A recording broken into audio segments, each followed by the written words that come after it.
Paz, Senhor, meus amados irmãos em Cristo Jesus, obrigado por estar aí hoje na nossa primeira lição de 2020. Nós estamos iniciando uma lição muito boa, o trimestre com o tema família. A família natural, segundo os valores e princípios cristãos. E aqui que eu vos falo é o vosso irmão em Cristo, professor Ronald, você que está participando a primeira vez, muito obrigado por estar aí.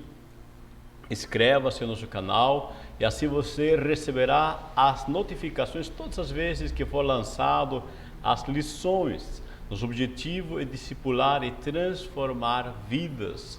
Nós estamos aqui para servir os amados. E lembro também que os slides são acessíveis a cada pessoa que queira usar na sua escola bíblica. É só ver no link embaixo do vídeo e acessar ele, ok?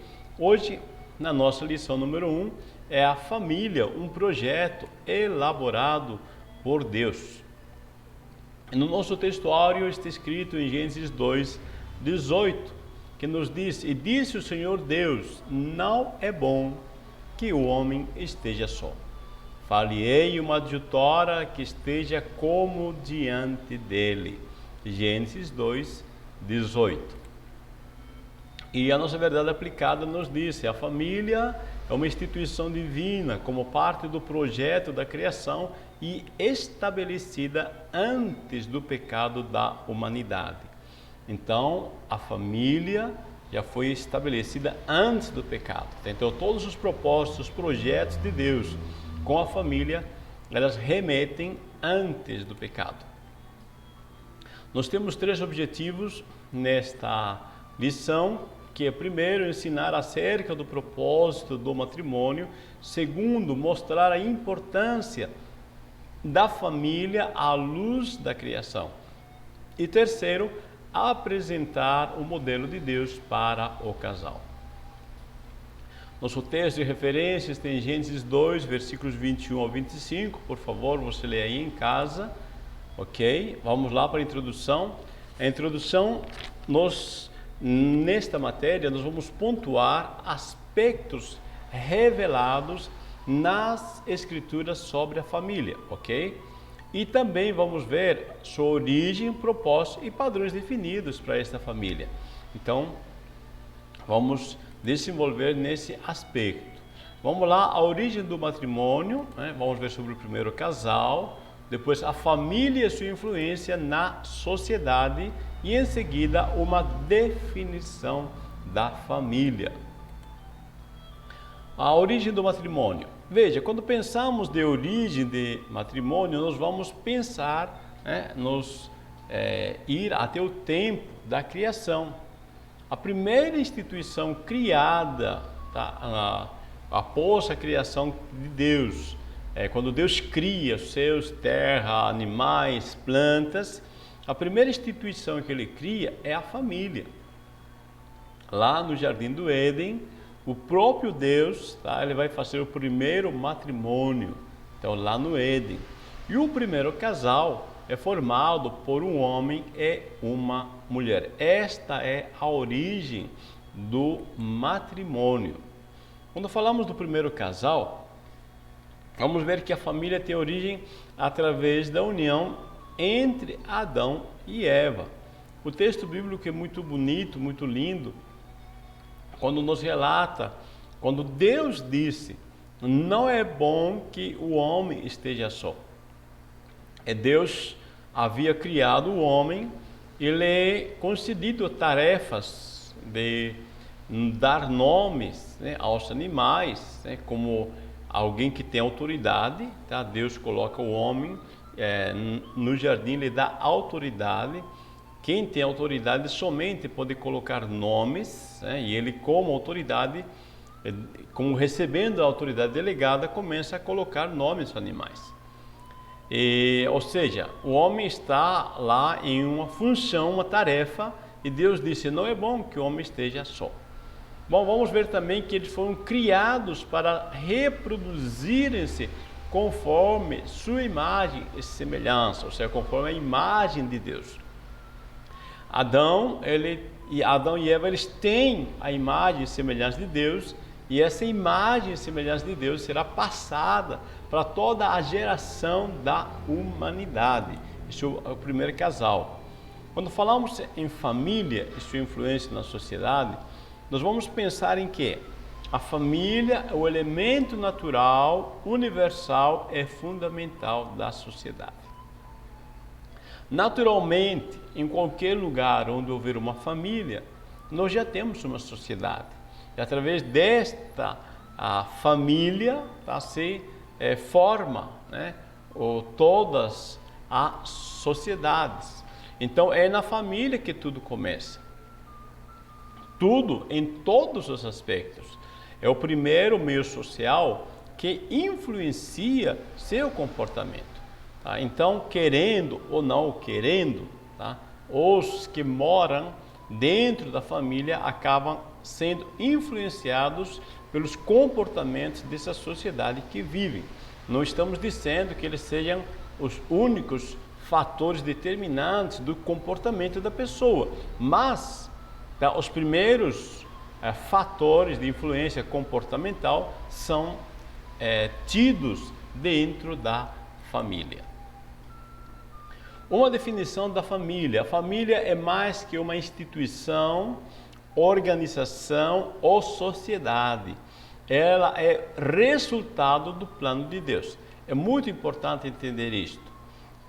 Pode haver uma instituição, pode haver uma organização, pode haver uma sociedade, todavia esta organização não precisaria ser necessariamente família, ok? Ou como uma empresa, não? Uma instituição de Lions Club, outras instituições, né?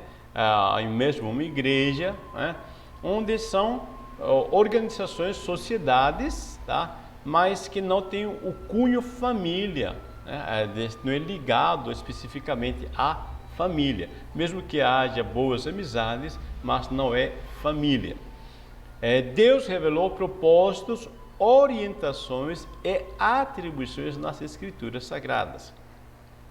Então, quando falamos de família, nós vamos ter que observar os propósitos de Deus, tá? As orientações e as atribuições que Deus dá nas Escrituras para esta família, né? É uma família que é resultado do plano de Deus.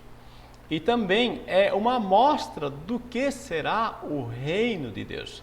Tá? Veja que dentro da família, né, Deus espera-se, tá, que haja um ambiente, tá, onde a sua presença se manifeste. Tá? A família deve ser um lugar, né, onde a pessoa se sinta acolhida, segura, tá? Porque aqui realmente na família se deve mostrar o reino de Deus. A família à luz da criação. Nós vamos ver 3 pontos: o desenho original para a família, unir para multiplicar e como Deus fez tudo sob medida.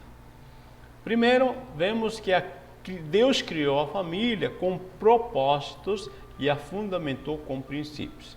Isto é importante entender. Existe uma razão de existência, existem propósitos para a existência da família, e essa família ela deve seguir princípios, né? Princípios são nortes, tá?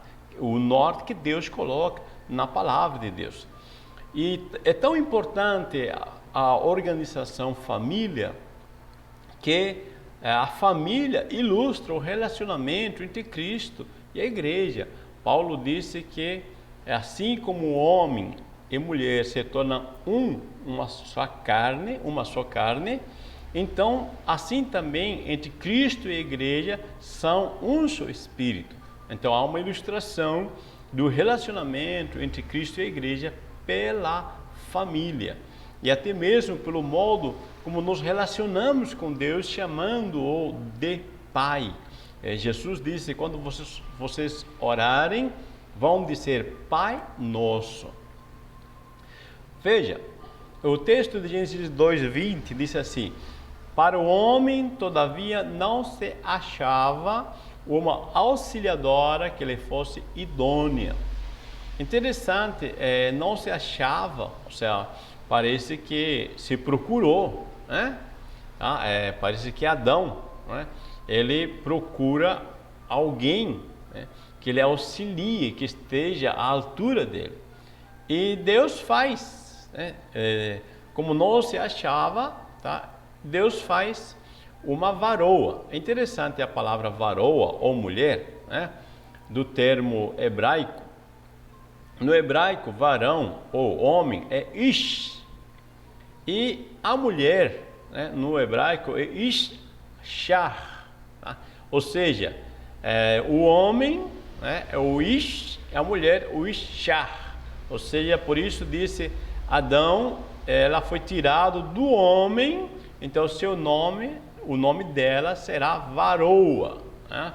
Porque justamente é isso que no hebraico significa, tirada do homem.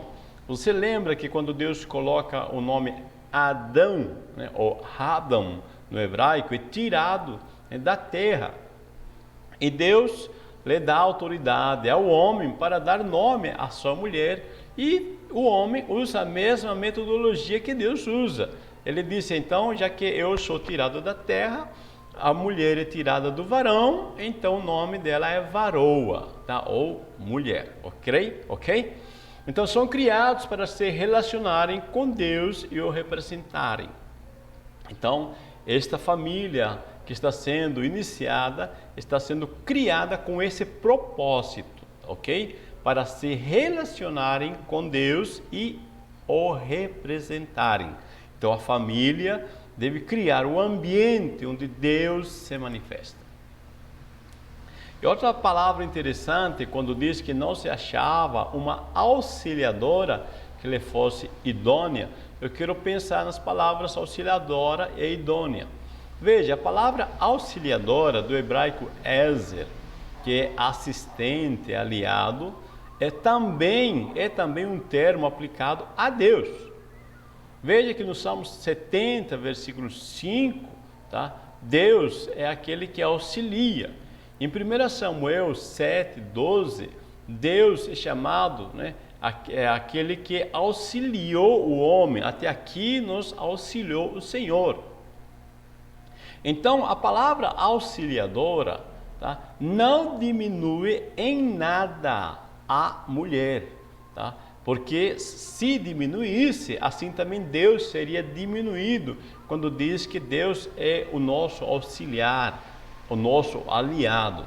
Então entenda bem, quando disse a palavra que não se achava uma auxiliadora, não está diminuindo a mulher.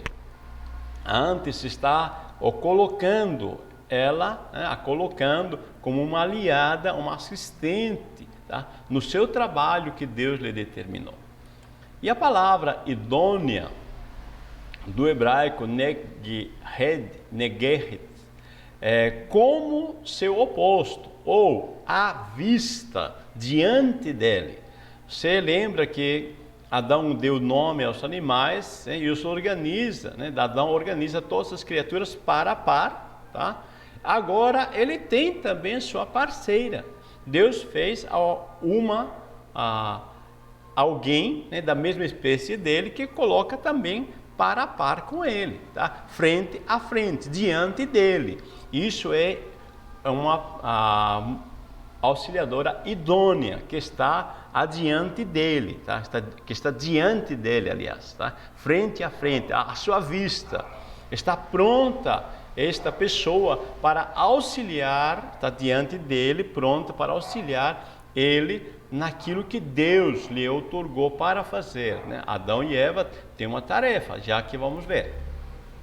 Veja, quando disse unir para multiplicar, nós vamos ver que disse mais o Senhor, não é bom que o homem esteja só. Agora, a pergunta que eu quero que você pense é: quando é que foi dito isto? Quando é que Deus disse, não é bom que o homem esteja só? É importante entender o contexto para que nós possamos interpretá-lo. Veja, logo após Deus dar uma tarefa, que é cultivar e guardar, e logo a seguir lhe dá um mandamento, que é da árvore do conhecimento do bem e do mal não comerás, logo a seguir que você vai ler esse texto que Deus disse, não é bom que o homem esteja só. Então nos versículos 15 e 17 é dado a tarefa e o mandamento. E no 18 Deus disse, olha, não é bom que o homem esteja só. Ou seja, o homem precisa de alguém que esteja diante dele, tá, para lhe auxiliar nessa tarefa e nesse mandamento. Deu para entender isso? Tá? Então existe um propósito. Deus cria a mulher com o propósito de que o homem tenha alguém que o apoie, que o auxilie para se cumprir o propósito para o qual Deus criou o ser humano. Tá? Então, o casamento é feito com um propósito. Tá? Antes de qualquer coisa, tá? Deve haver união de propósitos num matrimônio. Então vamos ver, logo após dar uma tarefa e um mandamento, né, fica claro que há um propósito. A esposa apoia o marido na sua tarefa e no guardar o mandamento. A relação sexual é para multiplicar? Sim, claro que é. Tá? Mas também tem por objetivo o guardar espiritualmente o casal. Eu quero que você entenda isto. Propósito, tá? O propósito da criação da mulher é porque este homem precisa de alguém que lhe apoie na tarefa e também no mandamento, de ele estar resguardado espiritualmente com alguém da sua mesma natureza. 1 Coríntios, capítulo 7, versículo 5, disse Paulo que varão e mulher devem se unir, tá? Devem praticar a relação sexual para que Satanás não lhes tente. Veja que a relação sexual é colocada numa conotação de batalha espiritual. E em 1 Pedro, capítulo 3, versículo 7, Pedro aconselha aos varões para que vivam com entendimento com suas esposas, para que as suas orações, para que as vossas orações, disse, não sejam impedidas. Então, entenda que o ato sexual, além de ser para a multiplicação, também é uma ação espiritual, tá? Deve ser encarado assim, porque a palavra de Deus também coloca assim. E Deus faz tudo sob medida, tá? Tudo acontece por vontade e propósito divino, né? A pessoa vai casar, existe uma vontade de Deus, existe um propósito nisso. Por isso, a família deve ser liderada e administrada a partir da revelação da palavra de Deus, ok? Então a palavra de Deus deve ser o manual de liderança e administração familiar. Vamos ver o modelo estabelecido no princípio. Deus fez homem e mulher, o casamento monogâmico e uma união submissa a Deus. O modelo estabelecido no princípio, então veremos como é a matriz do casamento no propósito original. Deus fez homem e mulher. Então Deus compartilhou com o ser humano o seu poder criador. Agostinho de Hipona, ele deixa bem claro esse ponto, tá? Deus fez homem e mulher, mas a partir deste momento, né, toda a criação vem da união do homem e a mulher.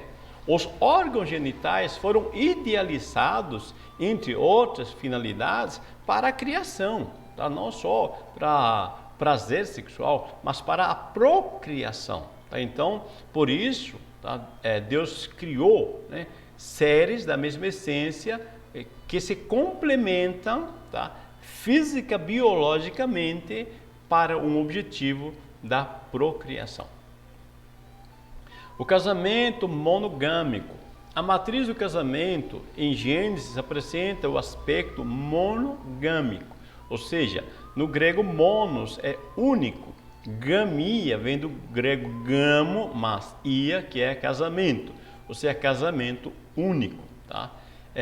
Veja que Deus não fez um Adão e duas Evas, né? Ou seja, duas mulheres para Adão. Não, isso se chama bigamia, ok? Ou se tiver 3, 4 mulheres, poligamia. Então, o modelo é monogâmico, é monogamia. O homem tenha só uma mulher. Isso que Paulo disse a Timóteo, que os obreiros, que os cristãos sejam maridos de uma só mulher, tá? Nesse aspecto. Então Deus criou um Adão, uma Eva, tá? Ou Deus criou uma Eva e não criou Adão e o Zé, né? Não, Deus criou Eva e Adão, e só, tá? E tão importante que Deus cria um casal somente. Poderia Deus criar 2 casais? Você concorda? Poderia fazer 3 matrizes? Não, mas Deus faz um. Por quê? Porque este casal, tá, os dois, somente existindo nesta essência do jardim, eles têm que aprender a conviver como seres únicos.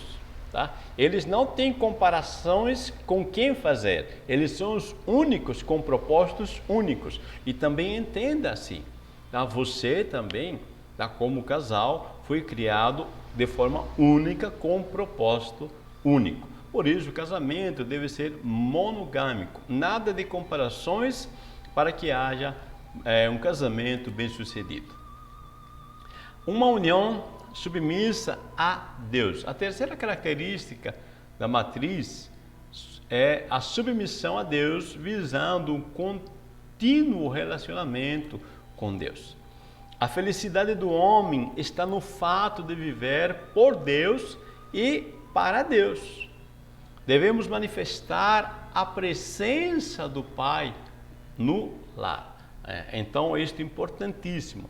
Tá? Quando dentro do lar existe submissão a Deus, Deus manifesta a sua presença.